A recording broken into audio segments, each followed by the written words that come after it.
voltar o TP, tá, Cadu?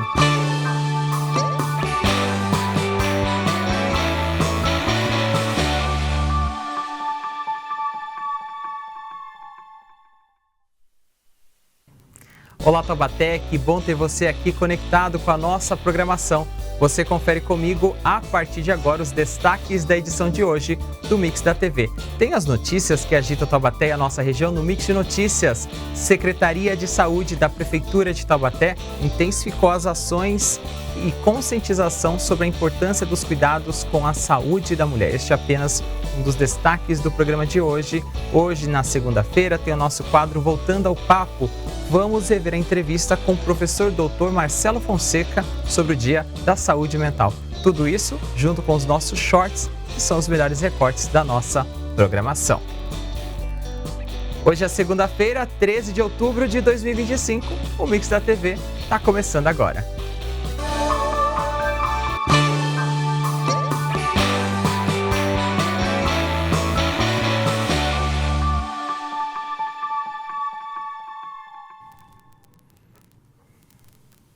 Começando mais uma segunda-feira, começando mais uma semana aqui na programação da TV Câmara Taubaté. Mais uma vez agradecendo o carinho da sua audiência e a sua participação, você que acompanha a gente pelos canais 4.2 em rede aberta, canal fechado número 4 pela Claro TV e também pelas redes sociais. Muito obrigado pela sua audiência. O Mix da TV sempre traz as melhores entrevistas com os assuntos mais importantes do nosso cotidiano. Hoje nós vamos rever o papo com o professor Dr. Marcelo Fonseca. Dia 10 de outubro, sexta-feira passada, foi o Dia da Saúde Mental e a gente vai rever este papo no quadro Voltando ao Papo.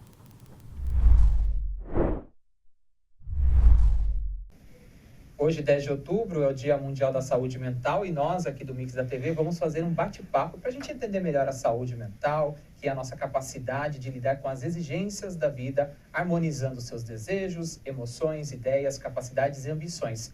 É estar bem consigo mesmo e também com os outros. E quem está aqui nos nossos estúdios para conversar sobre esse tema tão importante é o professor Dr. Marcelo Fonseca. Professor, muito obrigado pela presença e seja bem-vindo mais uma vez à TV Câmara Taubaté. Olá, tudo jóia? Muito prazer, pessoal. Hoje é o Dia Mundial da Saúde Mental, né? Então, como que a gente pode conceituar este tema para o nosso telespectador, para ele entender o que é saúde mental? Interessante a gente pensar que a saúde mental está associada à forma como a gente lida com situações cotidianas, como a gente faz a organização e o manejo das nossas emoções, como a gente lida com problemas, como a gente resolve questões do dia a dia.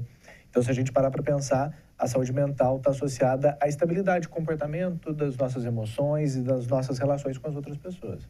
Então, a gente pode colocar numa linha assim que saúde mental é um equilíbrio, certo? Quando a gente foge desse equilíbrio, o que a gente considera um transtorno de saúde mental?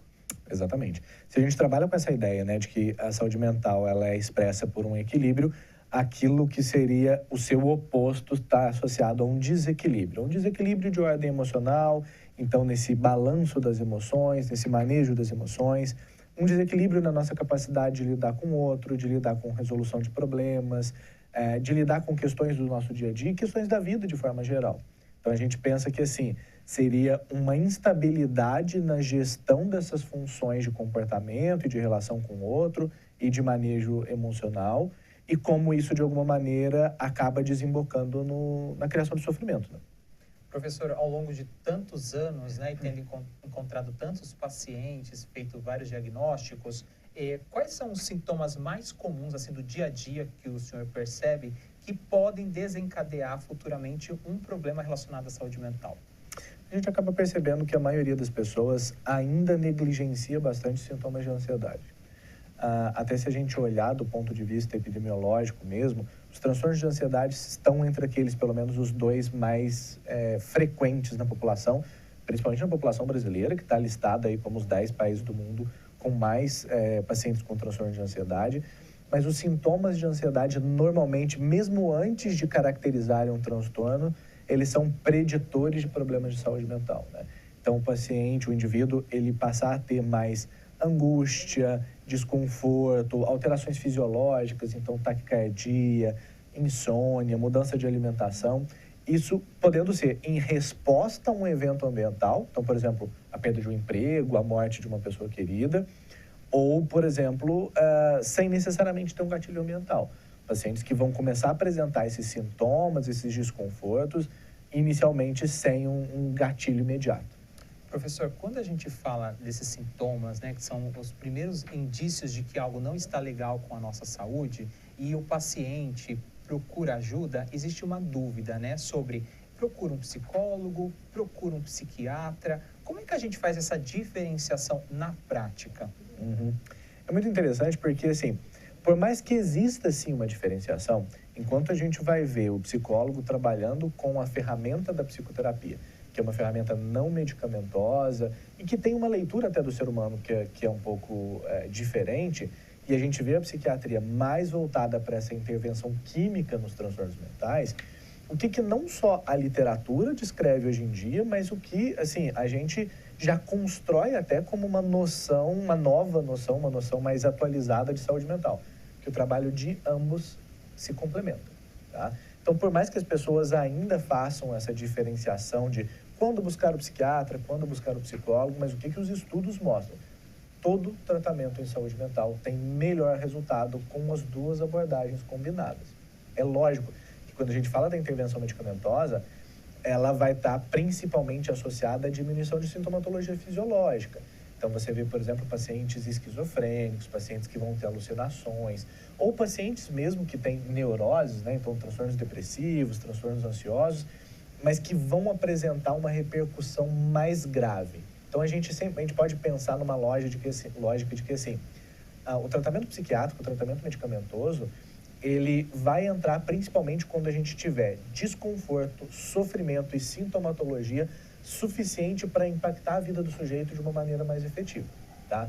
Então, vamos pensar, o indivíduo ele passa a ter mais dificuldade para o trabalho, ele passa a ter mais dificuldade nas interações com as outras pessoas, ele passa a ter um sofrimento acentuado, ele passa a ter alteração de funcionamento fisiológico mesmo mais pronunciado. Para esses casos, o medicamento ele é necessário para que a gente estabilize o paciente. Mas vamos pensar no tratamento a longo prazo. O tratamento a longo prazo, ele não existe sem psicoterapia.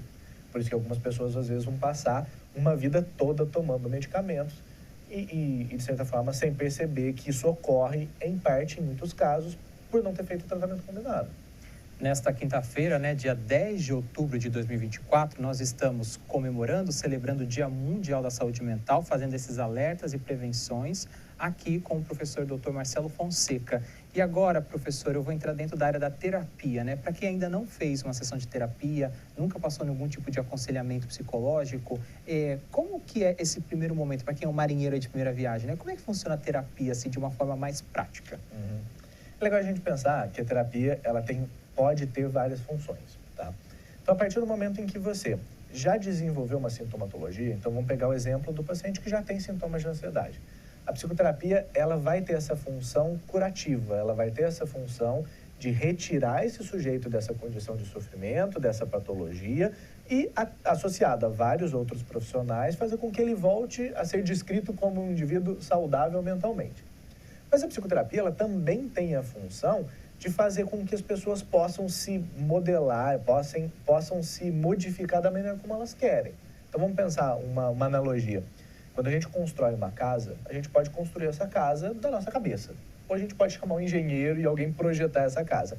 Por que para a nossa vida, para os nossos comportamentos, a gente também não usa um profissional para ajudar a gente a organizar essas coisas?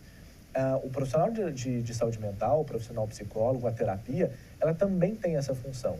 Organizar o pensamento, fazer com que o paciente entenda o porquê age de determinadas maneiras. Às vezes até quebrando um pouco essa mística, né, de que a gente, vamos ficar voltando ao passado e conhecer a sua infância. Não, às vezes a gente só precisa entender o porquê alguns comportamentos ocorrem para que a gente possa entender em que contexto eles se dão e para que a gente possa modificar. Então, assim, a psicoterapia, né, o acompanhamento com o psicólogo, ele existe tanto no momento da doença, mas também no momento da saúde. No momento da doença, para restabelecer a saúde mental. E no momento da saúde, para te dar capacidade e ferramenta suficiente para planejar uma vida saudável. Além desse acompanhamento psicológico, psiquiátrico, a gente acabou de sair agora do Setembro Amarelo, que é a questão de prevenção ao suicídio, valorização da vida. Professor, qual que é a importância de uma rede de apoio? Porque muitas vezes, né, quem está em sofrimento, às vezes desabafa com um amigo, com um conhecido, não procura um profissional, mas também pode ser complementar ter esta rede de apoio? Essencial, essencial. A maioria dos estudos hoje mostra que redes de apoio, que contato social tem efeito protetor com relação a quadros depressivos graves, com relação a transtornos de ansiedade, com relação a problemas de saúde mental diversos, tá?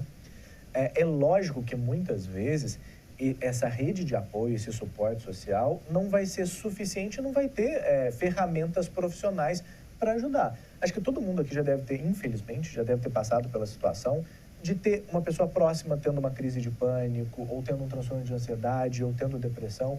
E por mais que a gente possa ser contingente, por mais que a gente possa se preocupar e estar próximo, muitas vezes a gente não tem indumentário suficiente profissional para lidar com aquilo. Então, a rede de apoio, ela é importante, ela é essencial, mas ela não substitui o acompanhamento profissional.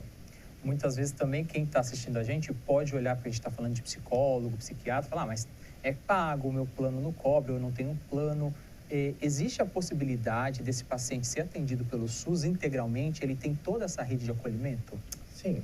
Hoje o SUS, ele oferece todos os níveis de intervenção, tá?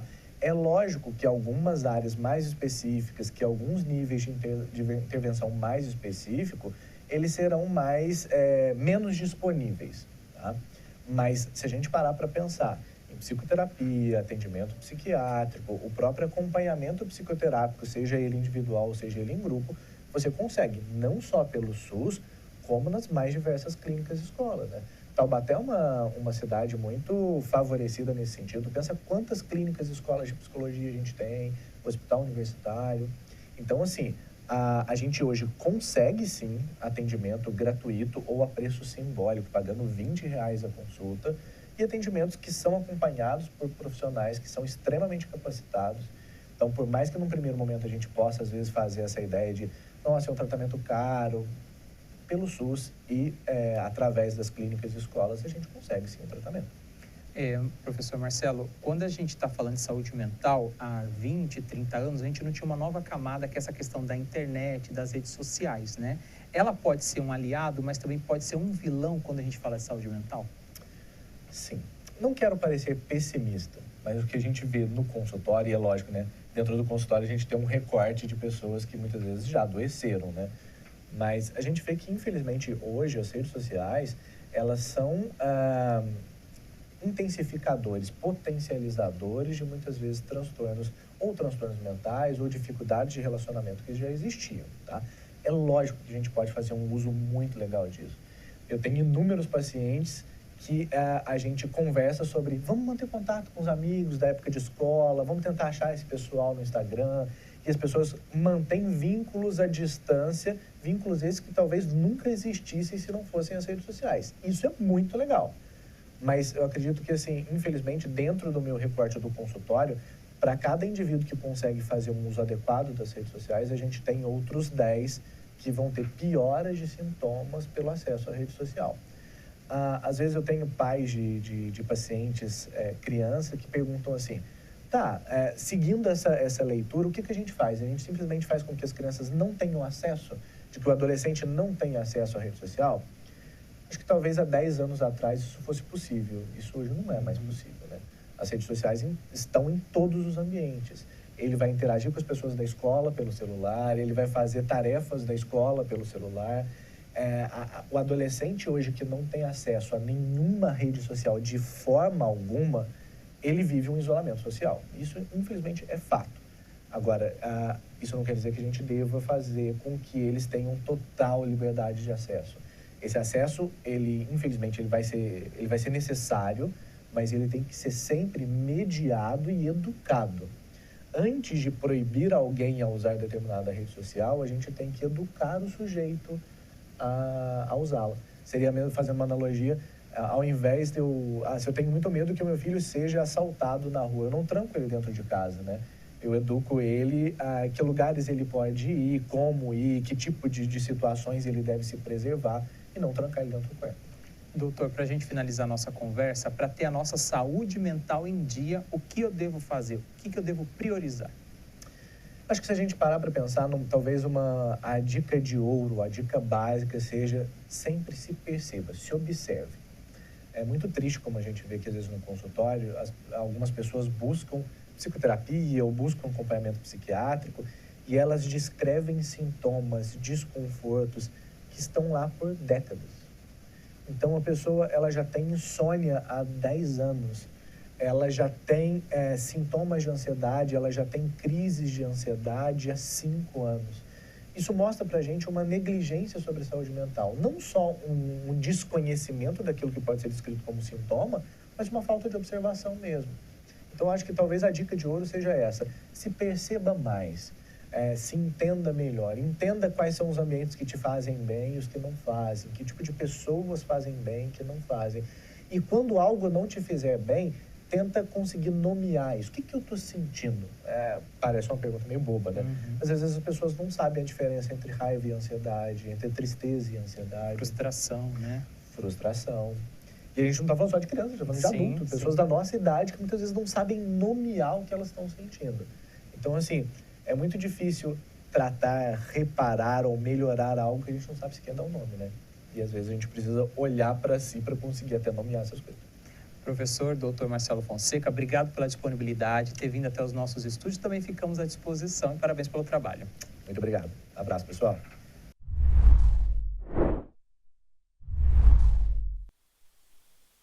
Todas as entrevistas da Hora do Papo estão no nosso canal youtube.com/TVC Taubaté. Este trecho foi ao ar no dia 10 de outubro de 2024. Basta você acessar a playlist do Mix da TV.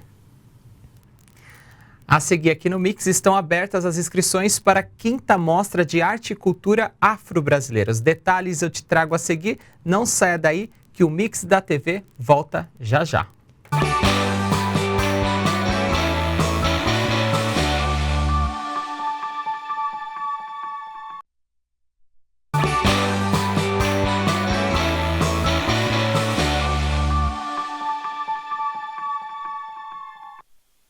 Estamos de volta com o Mix da TV nesta segunda-feira, dia 13 de outubro de 2025, aqui na programação da TV Câmara. E é sempre bom a gente agradecer o carinho da sua audiência.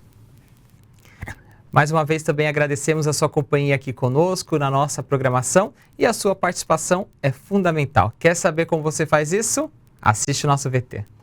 Através do nosso e-mail tvcâmaratete@gmail.com você manda sua crítica, sugestão e a sua opinião sobre os nossos programas.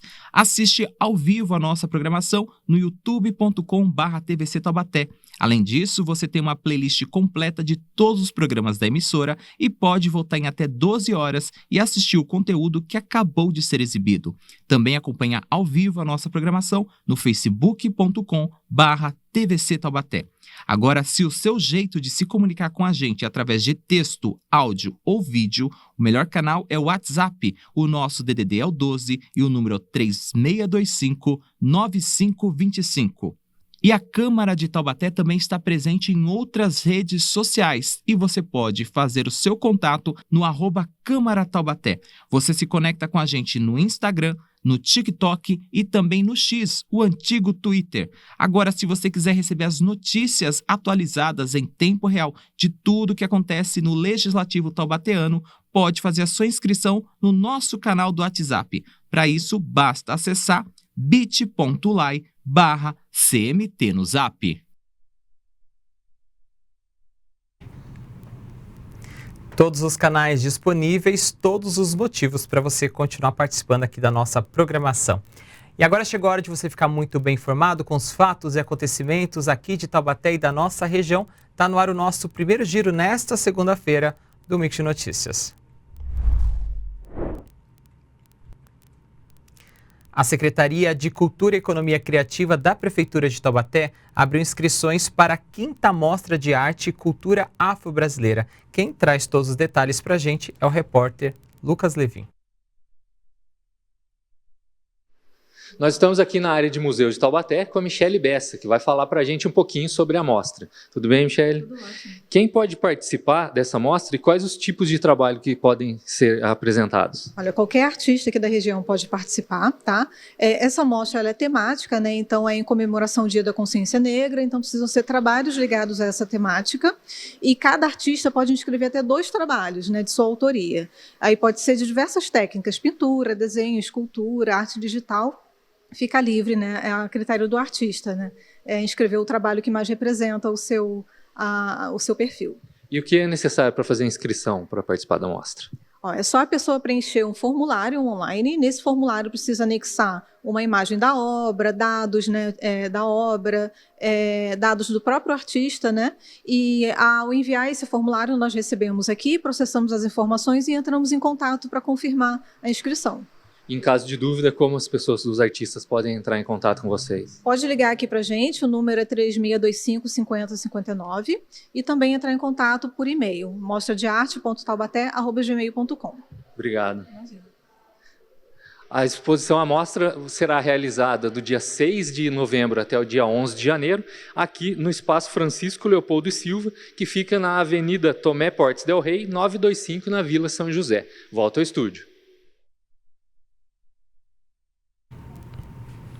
As inscrições seguem até o próximo dia 26 de outubro. Obrigado, Lucas, pelas informações.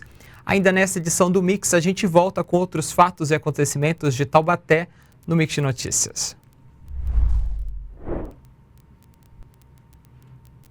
A gente segue o Mix desta segunda-feira com o nosso primeiro short. O delegado Daniel Stefano e o professor de Sociologia Silvio dos Santos participaram do Conexão Popular, o tema Saidinhas Temporárias. Vamos ver? Solta o play.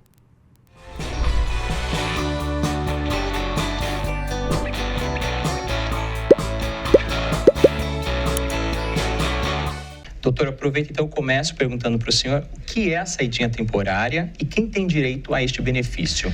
Bom, eu acredito que essa pergunta ela é muito salutar, porque na minha percepção, olhando para a sociedade, eu consigo observar que muitas pessoas entendem que a saída temporária é um instrumento governamental. E entra governo e sai governo, mas a população acredita o ônus ou o bônus de uma saída temporária a um governo de hora.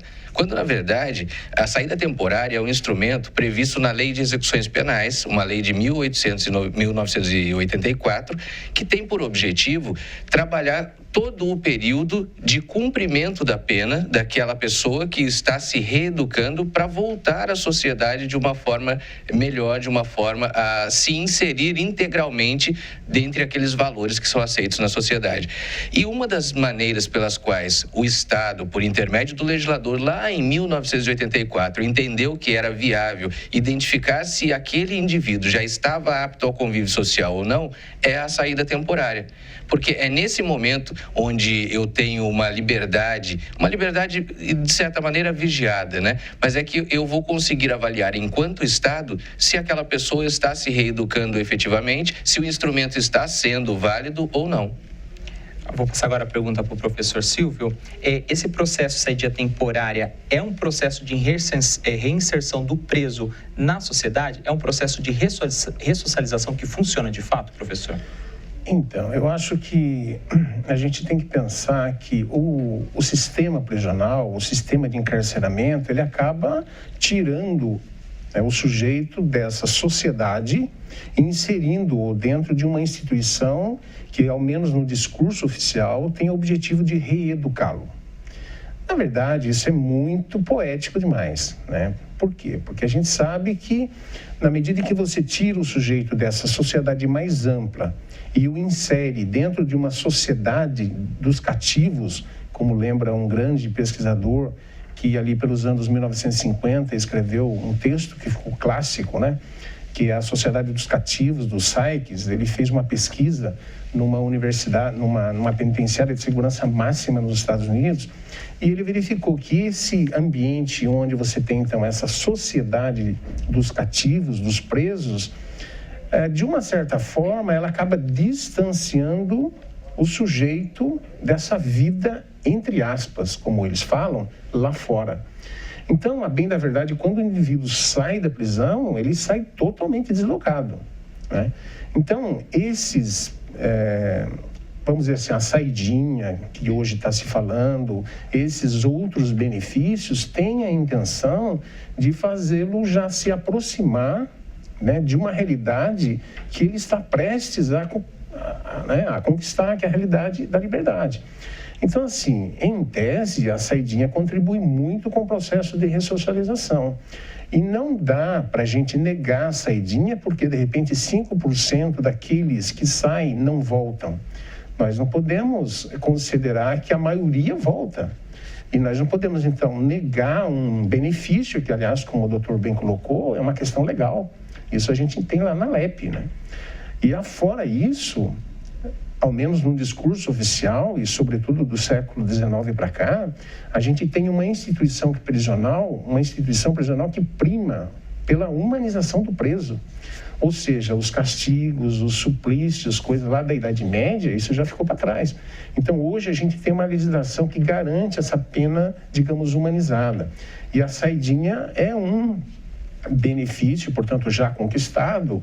E eu acho que ser contra a saidinha, na verdade, é um pouco estranho. Por quê? Porque esse preso que está no sistema, no semiaberto, ele não vai demorar muito para, entre aspas, ir para a rua, ganhar liberdade.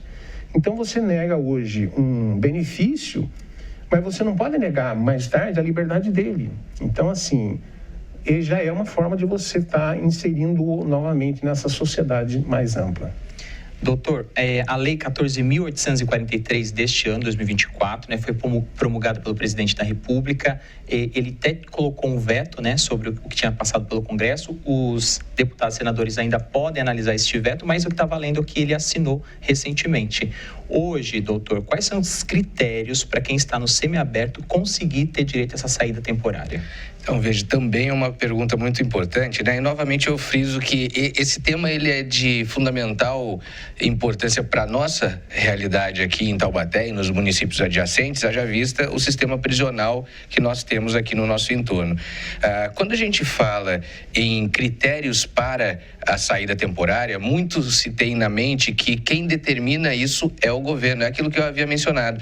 E, na verdade, a lei de execuções penais é como se fosse uma norma geral. Então, ela estabelece os casos em que nós podemos ter esse benefício da saída temporária e estabelece períodos. Então, eu posso ter, por exemplo, uma saída com no máximo 7 dias, eu tenho que ter saídas 4 vezes por ano, mas ela sequer estabelece quais seriam esses meses, por exemplo, em que nós deveríamos ter a saída temporária e a avaliação daquele que vai ter o benefício ou não.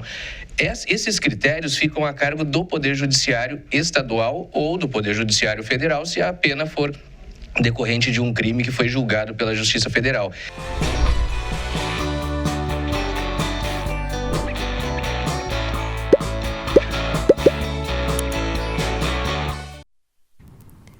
O episódio completo do Conexão Popular, assim como todas as entrevistas do programa, estão disponíveis no nosso canal youtube.com/TVC Taubaté, e o Conexão Popular vai ao ar ao vivo todas as quartas-feiras, a partir das 5 horas da tarde. A seguir, a Secretaria de Saúde da Prefeitura intensificou as ações para conscientização e importância dos cuidados com a saúde da mulher. Não saia daí que o Mix da TV volta já já.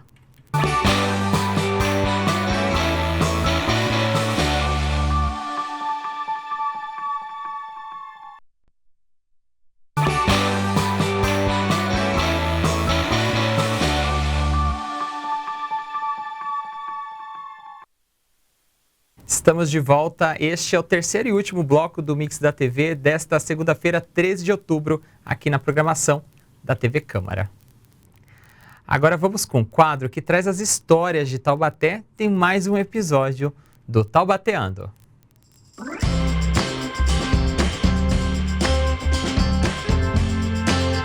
O Mercado Municipal de Taubaté, também conhecido como Mercadão, é um dos pontos turísticos mais tradicionais na cidade. A inauguração do prédio atual ocorreu em 16 de agosto de 1915, porém o local já era utilizado como ponto de comércio há muitos anos. A origem da tradição comercial ali pode ser traçada até 1841, ano em que a prefeitura da então chamada Vila de São Francisco das Chagas de Taubaté tornou o local conhecido como Tanque das Águas, um logradouro público e ponto de parada para tropas. O Tanque das Águas se tratava de uma represa natural formada a partir de um córrego chamado Rio Convento Velho. Ali, donas de casa lavavam roupas e tropeiros vindos de São Luís do Paraitinga e Ubatuba faziam paradas para descansar e saciar a sede de suas mulas e cavalos. Durante estas paradas, os tropeiros, que na maioria das vezes transportavam mercadorias, começaram a fomentar um comércio ao ar livre no local, trocando os produtos com os habitantes locais e, eventualmente, dando início a uma feira. O tanque foi aterrado devido à alta demanda de espaço para a construção de estruturas de depósito para as mercadorias, e em 10 de novembro de 1889, a prefeitura construiu ali o precursor do Mercadão. O chamado Mercado Diário ou Mercado Velho foi uma estrutura que antecedeu o mercado atual, porém não durou muito tempo devido à crescente demanda por um espaço maior, mais higiênico e mais bem estruturado, com energia elétrica, por exemplo. Em 1913, o então prefeito Gastão Câmara Leal deu início às obras do Mercadão e em 1915 elas foram concluídas, resultando no prédio atual que, após anos de reformas e algumas expansões, hoje possui 4.000 metros de área interna e 6.000 metros de área externa, contando ao todo com 169 bancas, 98 boxes externos e 69 internos.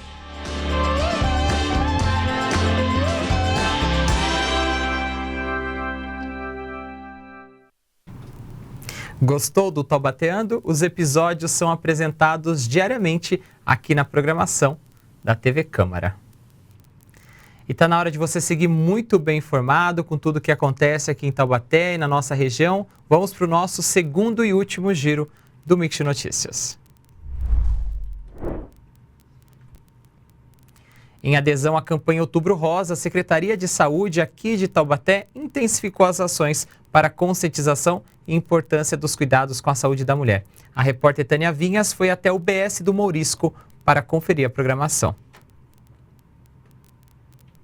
É isso mesmo, a gente está em outubro, então a gente já sabe, campanha de Outubro Rosa. Geralmente a gente fala de Outubro Rosa, pensa em prevenção a câncer de mama, mas na verdade a campanha já se expandiu, é por toda a saúde da mulher. Então eu vim conversar com a Laura Miranda, que é responsável pelas campanhas da área da saúde aqui da Prefeitura. A gente está no UBS Mourisco, então obrigada por receber a gente, Laura. Eu quero saber então como está a programação do Outubro Rosa para esse ano.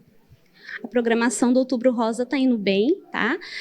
Nós estamos com o dia D em dias diferentes nas unidades de saúde, conforme a divulgação da comunicação, né, da Prefeitura. E essa alteração, ela acontece por conta da disponibilidade de salas profissionais, tá?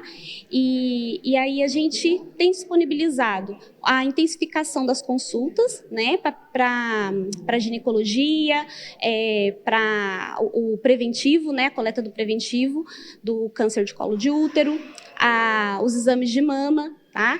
Então a gente tem intensificado a disponibilidade dessas agendas, né, de forma aberta nas unidades de saúde nos diferentes dias D. Laura, qual é a faixa etária desse público-alvo? Para as mulheradas ficar ali atenta, onde ela pode procurar ajuda, em qual idade ela precisa procurar? A faixa etária é preferencialmente de 25 a 74 anos, tá bom? E nós estamos também com uma intensificação na campanha de vacinação do HPV para jovens, tá? A faixa etária do Ministério da Saúde é de 9 a 14 anos para vacinação. Mas por conta da pandemia, muitos jovens, né, como essa vacina é nova, muitos jovens não tiveram acesso, não foram vacinados. Então, o Ministério, né, e a nossa vigilância tem disponibilizado agora nesse período a vacinação na faixa etária de 15 a 19 anos. Fora dessa faixa, essa vacina só é disponibilizada para pessoas que são pacientes oncológicos, né, que têm algum tratamento por conta da imunidade estar mais baixa, né, então é por indicação médica. Então aí, se a pessoa quiser vacinar gratuitamente, é até os 19 anos, tá? Então, fora dessa faixa, a pessoa tem que procurar na rede privada. Então, é muito importante para os jovens, né, tanto os meninos quanto as meninas, estarem procurando, né, as unidades básicas de saúde, porque a prevenção, né, através da vacinação, vem contribuir para a prevenção do câncer de colo de útero e também para outros tipos de câncer que são provocados pelo HPV. Exatamente, a gente sabe que ainda que o Outubro Rosa fale muito sobre a saúde da mulher, também tem homens com câncer de mama, também tem homens com HPV, então todo mundo tem que prestar atenção em todos esses lados da nossa saúde. Laura, e a carreta da mamografia? Vamos ter esse ano? Então, aparentemente a gente está com uma programação aí que a pessoal da comunicação já nos informou, né, que vai ser vinculada à equipe de esportes, à Secretaria de Esportes. Então, eu não tenho detalhes, tá? Mas eu sei que está tendo movimento em relação a isso. E quem não está nessa faixa ou já fez o exame recentemente, não vai precisar fazer agora em outubro, a campanha vai além, né? Existem palestras, existem outros tipos de encontro? Sim, eu tenho ido nas escolas também, tá? Eu tenho feito um trabalho junto com os professores das escolas. A gente já iniciou o mês no dia 6 com uma ação intersetorial nas escolas municipais, onde eu fiz uma palestra para os professores, intensificando a conscientização, né, da prevenção do câncer de mama e também da vacinação, da campanha de vacinação para jovens. Nós vamos dar continuidade nisso na próxima semana agora, né, na semana do Dia do Professor. A gente vai estar indo também nas 2 escolas municipais, onde a gente vai estar falando sobre a prevenção da gravidez na adolescência. Nós vamos estar falando também sobre a vacinação, né, para os jovens. O material foi replicado também para as diretorias estarem repassando para as famílias, né, para que eles tenham acesso a esse material, para que eles saibam qual é o conteúdo. E nós também vamos ter uma ação intersetorial mais para o final do mês, com a assistência social nos CRAS. Então, a gente tem ampliado, né, a população alvo para que a gente possa estar levando essa informação, levando essa promoção de saúde o mais longe possível para alcançar essa população, porque não é só o Outubro Rosa. O Outubro Rosa é um mês de conscientização, né, na prevenção do câncer de mama, colo de útero e saúde integral da mulher, onde a gente intensifica as ações no mês de outubro. Mas essa prevenção é para o mês todo, é para o ano todo, né? E, inclusive, né, esse material aqui a gente levou para as professoras, né? É um material onde a gente ensina como fazer o autoexame, né? É uma rotina importante de autocuidado que as mulheres devem ter mensalmente, né? Em suas casas, né? No seu cuidado mensal, até para identificar, porque às vezes você pode identificar alguma alteração na sua mama fora do outubro, né? E aí você precisa procurar o seu médico. Exatamente. É sempre bom se prevenir. Queria, Laura, que você desse, então, esse último recado, um resumo do que você fala nas escolas, porque é importante se conscientizar e se prevenir. Então, gente, jovens, mulheres, né? Então, as mamães, os papais, as vovós, os tios, todo mundo aí. Quando a gente fala de prevenção, né, ao câncer de colo de útero, quando a gente fala de prevenção ao câncer de mama, saúde integral da mulher, a gente fala da saúde das nossas filhas, das nossas irmãs, né, das mulheres da nossa vida. A gente não quer perder ninguém, né? Então, prevenir o câncer de mama, prevenir o câncer de colo de útero, prevenir o HPV, né? É uma missão importante da saúde pública que envolve toda a sociedade. Então, assim, procurem a unidade de saúde mais próxima da sua casa, tá? E cuidem de vocês, né? Cuidem das mulheres da vida de vocês, porque um exame, né, bem feito, um rastreamento, uma detecção feita precocemente, né, pode salvar uma vida. É isso. Todo mundo se cuidando aí. Obrigada, Laura. E vocês já sabem, então, não importa se é outubro rosa, se é novembro azul, se é agosto lilás, a gente tem todas as cores no mês, todas as cores no ano. Sempre tem um motivo de uma campanha, sempre tem um motivo para você se conscientizar, porque a nossa saúde tem que vir em primeiro lugar, né, Laura? Obrigada, e eu volto com vocês aí no estúdio. Obrigado, Tânia, pelas informações. Outro ponto importante é que a campanha também planeja incentivar as adolescentes de 15 e 19 anos a se vacinarem contra o HPV. A cobertura vacinal para este público está abaixo do esperado e a orientação do Ministério da Saúde para que se intensifique a busca por estas jovens. E assim encerramos o nosso Mix de Notícias de hoje. Acompanhe mais notícias de Taubaté e região no Boletim Câmara pelas manhãs, a partir das 9h30, ao vivo, com a apresentação de Ana Laura Costa, e também na próxima edição do Mix da TV, na quarta-feira à tarde, além das nossas reprises noturnas. Este foi o nosso Mix de Notícias.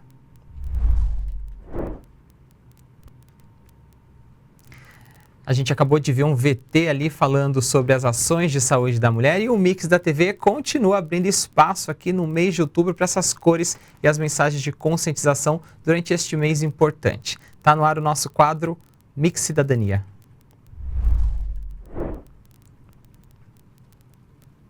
Como a gente viu ali na reportagem da Tânia Vinhas, outubro é o mês de prevenção ao câncer de mama, então a gente vai acompanhar agora um vídeo da campanha Outubro Rosa.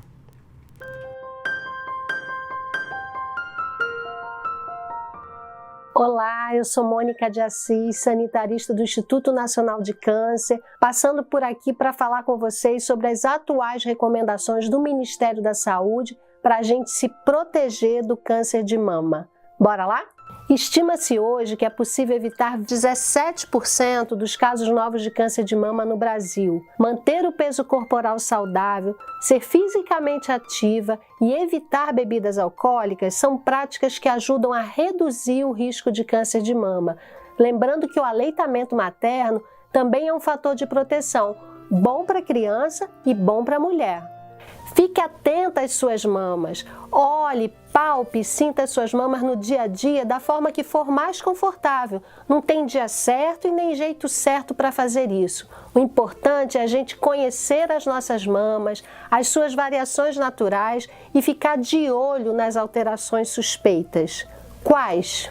O nódulo, caroço, endurecido, fixo e geralmente indolor é o principal sinal suspeito de câncer de mama. Outras alterações são pele da mama avermelhada, retraída ou parecida com casca de laranja, alterações no mamilo ou saída espontânea de líquido, especialmente se ela for só de um deles, e pequenos nódulos nas axilas ou no pescoço. Percebeu algo suspeito? Busque um serviço de saúde. Não deixe o medo te paralisar. O tratamento do câncer de mama evoluiu demais. As mulheres hoje sobrevivem à doença, ainda mais quando conseguem identificá-la e tratá-lo quanto antes. Se a gente enfrenta o medo, a gente preserva a saúde e a vida. E por fim, informe-se sobre a mamografia. Como exame de rotina, a mamografia é recomendada para mulheres de 50 a 69 anos, a cada 2 anos. Fora dessa faixa etária, ela pode trazer mais riscos do que benefícios. Conheça mais e decida o que é melhor para você. Acesse gov.br/inca/mama e cuide-se bem.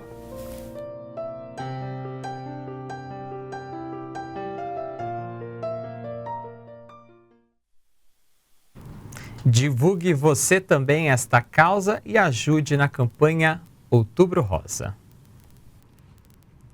Chegou a hora do nosso momento fora da caixa. O educador físico Alexandre Henriette e o mecânico Kleber da Caviju são os nossos especialistas de hoje e trazem dicas especiais para você. Vamos ver? Solta o play. Caixa recebida. Vamos ver qual que é a dúvida de hoje. Quais as dicas para praticar calistenia? Bom, meu nome é Alexandre Henriette, sou educador físico. Eu vou trazer algumas dicas para vocês aqui no quadro Exercite-se. Então, pessoal, a gente vai começar pelos exercícios da calistenia. Calistenia, ela primordialmente usa o peso corporal como a sobrecarga. E aqui então na calistenia eu vou utilizar algumas variações de puxada, por exemplo. Então a gente pode usar uma fita, um TRX como o início da tração, da puxada, um elástico para ajudar você a fazer a elevação na puxada e depois a puxada propriamente dita, né? Sempre utilizando o peso corporal. Então vamos lá? Então eu começo aqui com a fita, os pés juntos, corpo inclinado à frente, e eu vou fazer só uma puxadinha, puxando o corpo à frente e retornando. Puxo o corpo à frente e retorno. Uma segunda variação desse exercício de puxada é utilizar um elástico como forma de auxiliar a elevação. Então, eu desço o elástico, eu vou pendurar, eu vou fazer a puxada em direção à barra. Essa aqui seria uma variação para poder contribuir com a força de puxada. E aqui eu vou fazer a puxada já sem nenhum auxílio, tá? Então,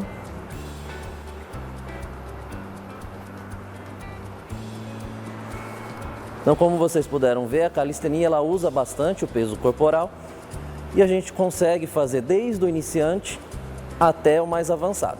Outro exercício muito legal da calistenia são as de empurradas. Então a gente realizou os exercícios de puxada, agora a gente vai executar os exercícios de empurradas. Então a gente começa desde uma flexão simples, joelhos no chão, mãos apoiadas no chão, e eu vou descer o meu corpo na direção do chão e empurra de volta. Aí eu tenho a variação de fazer com as pernas estendidas, descer na direção do chão, empurrar de volta, ou fazer uma terceira variação já mais difícil da calistenia, que é fazer de um lado, depois o outro. Bom pessoal, espero que tenham gostado das dicas, espero que as dúvidas tenham sido respondidas e tá aqui de volta a caixa para vocês. Caixa recebida com sucesso, vamos dar uma olhadinha no tema de hoje. Devo lavar o motor do carro? Pessoal, meu nome é Kleber Caviju, professor de polimento, higienização e lavagem automotiva. E vai começar o quadro Pit Stop. Exatamente essa é uma das perguntas que eu mais recebo aqui na Caviju Estética Automotiva. Lavar ou não lavar o motor? Foi o tempo que o pessoal tinha aquele mito de que não lavava o motor, que estragava. Hoje o motor bem cuidado e bem limpo valoriza o próprio veículo, tá? Esse mesmo aqui, ó, frequentemente lava o motor com a gente. A nossa cliente ela vai muito para a praia, pega bastante maresia, então essas partes de borracha, plástico, a gente está sempre condicionando, passando verniz de motor, tá? Tanto é que hoje veio para a gente fazer apenas uma manutenção nos plásticos aqui, ó. Por quê? Já está limpo, já está bem cuidado. Então, acaba valorizando o carro e mais que valorizar, você acaba economizando dinheiro. Por quê? Se você não lava, as borrachas começam a ressecar, aí vai estragar, você vai ter que levar no mecânico para fazer o quê? Trocar borracha frequentemente. Então você lavando é sinal de cuidado com o seu próprio carro. Mas a gente sempre ressalta esse tipo de serviço vocês levarem num profissional especializado. Por quê? Realmente se entra água no sistema, que é o módulo, aqui onde no sistema de fusíveis, pode danificar e te dar um prejuízo. Então a gente não recomenda fazer um serviço desse em casa, a não ser passar um pano, limpar superficial. Por quê? Onde geralmente está muito sujo, a gente tem que entrar com produto especializado, com uma VAP com pressão, para poder fazer toda a limpeza e depois a proteção dos plásticos, borrachas e do cofre do motor. Beleza? Então, pessoal, passando aqui para agradecer vocês e já que o assunto já está fora da caixa, eu devolvo ela para vocês. O programa completo está disponível no nosso canal do YouTube e o programa Fora da Caixa inédito volta na programação da TV Câmara Taubaté em 2026.